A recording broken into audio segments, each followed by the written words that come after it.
Majalgaon SDM कार्यालयावर मानवी हक्क अभियान संघटनेच्या वतीने दलित बांधवांच्या विविध मागण्यासाठी भव्य इशारा मोर्चा काढण्यात आला। नमस्कार, मी धैर्यशील ढगे आणि आपण पाहत आहात NDM महाराष्ट्र न्यूज।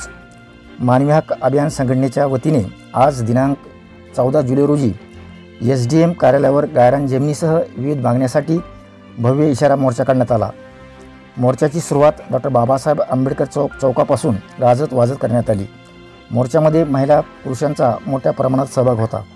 मानवी हक्क अभियानाचे संघटनेचे नेते प्राध्यापक मिलिंद आवड यांच्या मार्गदर्शनाखाली जिल्हा अध्यक्ष राजेश क्षीरसागर यांनी मोर्चाचे नेतृत्व करत आपल्या मागण्याचे निवेदन उपजिल्हाधिकारी गौरव इंगोले यांना दिले।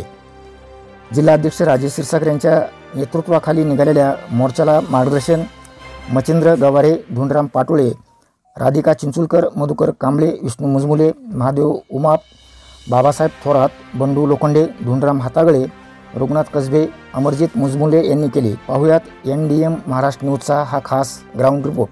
पट्टा, त्याच्या नावावर जमिनीचा पट्टा हे आम्हाला तिघांनी शिकवलेले, म्हणून मी जमिनीची एक घोषणा देणार आहे। जमीन आमच्या हक्काची,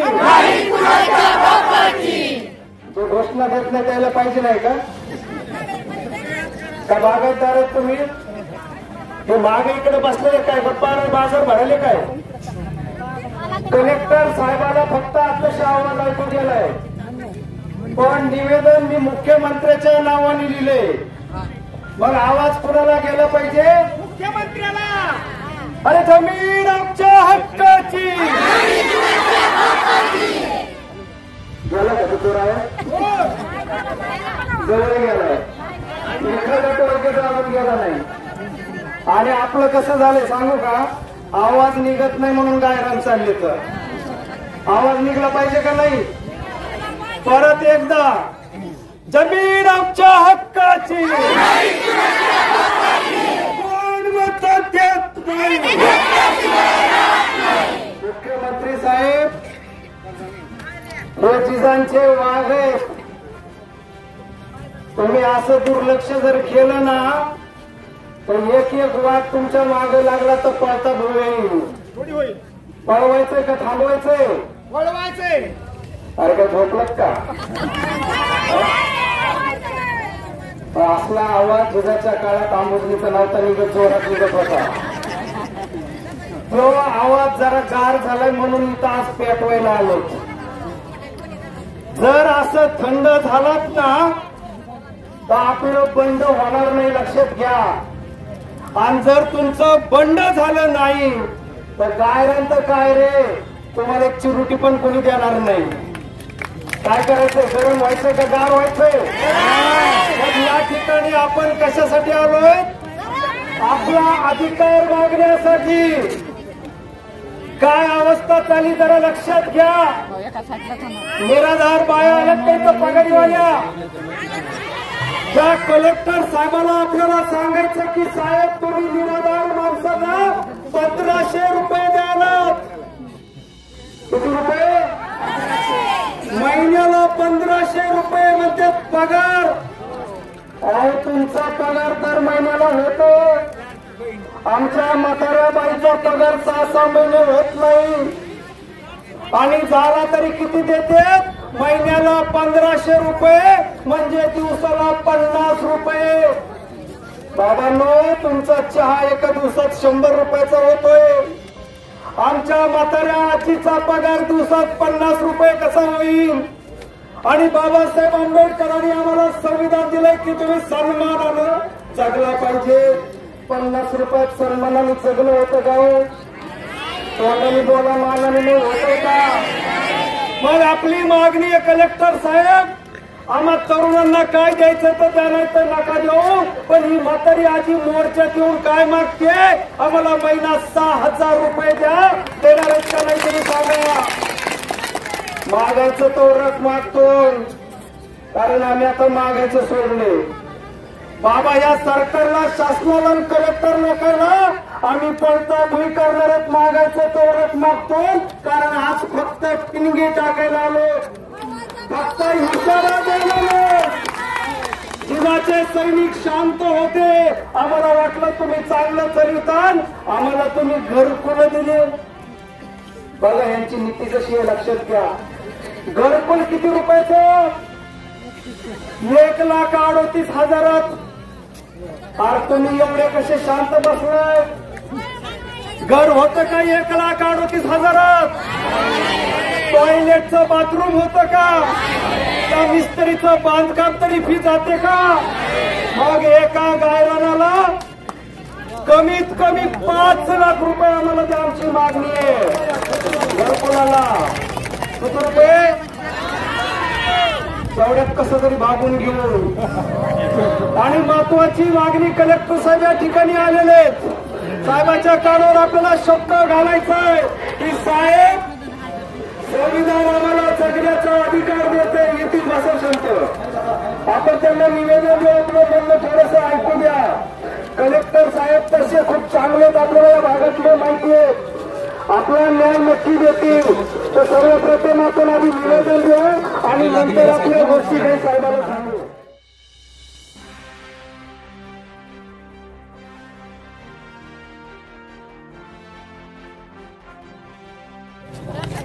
आज मानवी हक्क अभियानामार्फत आज आपण या ठिकाणी मोर्चा काढला आमच्या ऑफिसवर आणि आपल्या मागण्या ज्या आहेत त्या आम्ही यापूर्वी देखील वाचल्या होत्या. आज मी तुम्हाला त्या अनुषंगाने एक पत्राद्वारे कळवू इच्छितो की जी आपली प्रथम मागणी आहे 1978 ते 1990 या कालावधीतील गायरान जमिनीच्या कास्तकारांच्या नावे गायरान करावे आणि आज रोजी ताब्यात असणाऱ्या गायरान जमिनीतील पीक पंचनामे करून एक रजिस्टर मध्ये नोंदी कराव्या. आता याबाबत असा विषय झालेला आहे की 2012चे जे सर्क्युलर आहे त्यामुळे सुप्रीम कोर्टाने काही गाईडलाईन्स दिल्या होत्या. तर 1978 ते 1990च्या ज्या काही तुमची जी मागणी आहे त्याबाबतचे आपण आता सर्व एकत्र प्रस्ताव मागून घेऊया की त्याचे काय आपल्याकडे पुरावे आहेत आणि ते पुरावे आमच्या ऑफिस मार्फत पहिले तहसील मार्फत आमच्या ऑफिसला येतात आणि आमच्या ऑफिस मार्फत परत माननीय जिल्हाधिकारी महोदय बीड यांची एक समिती असते. त्या समितीमध्ये ते प्रस्ताव दाखल करावे लागतात. तर आता बऱ्याच वर्षांपासून पूर्ण महाराष्ट्रामध्ये अशा प्रकारचे नियमाकुल करण्याच्या बाबतीमध्ये शंका कुशंका उपस्थित आहेत की त्याला नियमाकुल करावं जमेल जुना यांना किंवा नाही. याबाबत आम्ही निश्चितच मी तुम्हाला शब्द देतो की हा विषय मी कलेक्टर सरांच्या कानावर घालतो आणि मी आवड साहेबांना पण काल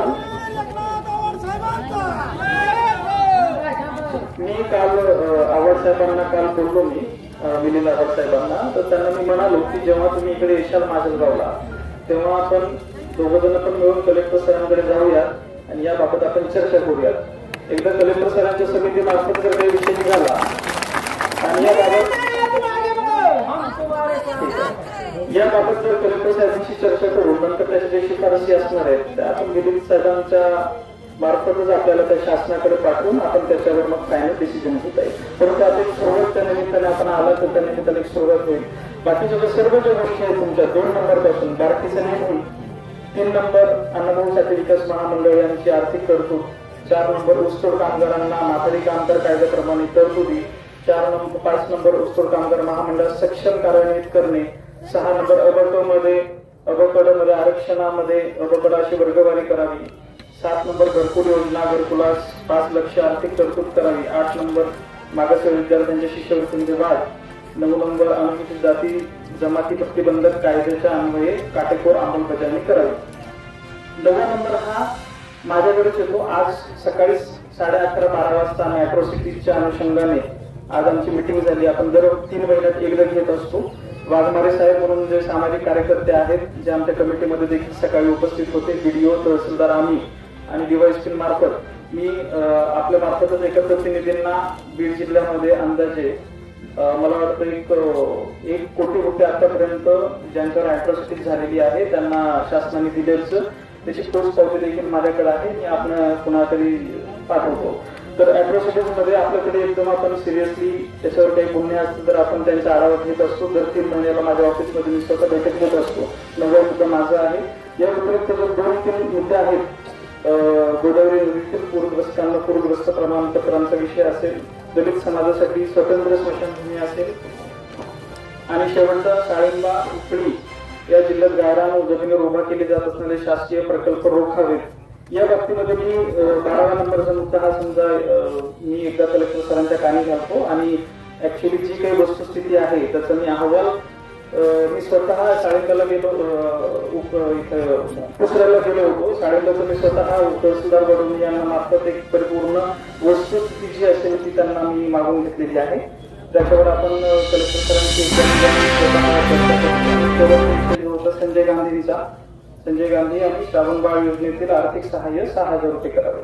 हे सर्व जे विषय आहेत ते जे मी 3 विषय तुम्हाला आता सांगितले ते माझ्या आणि कलेक्टर सरांच्या लेवलचे होते. उर्वरित सर्व विषय जे आहेत आम्ही शासनाला आपला हे जो निवेदन आहे त्या अनुषंगाने तात्काळ आम्ही पाठवून त्याबाबत शासनाला आम्ही तशा सूचना देऊ. तरी आपण आपले निवेदन यापर्यंत पोहोचवलात, आपला मोर्चा इथं आणलात. अशाच पद्धतीने शांतीने मोर्चा कोणालाही नुकसान न करता आपण या ठिकाणी आता हा मोर्चा स्थगिती करावा अशी मी विनंती करतो.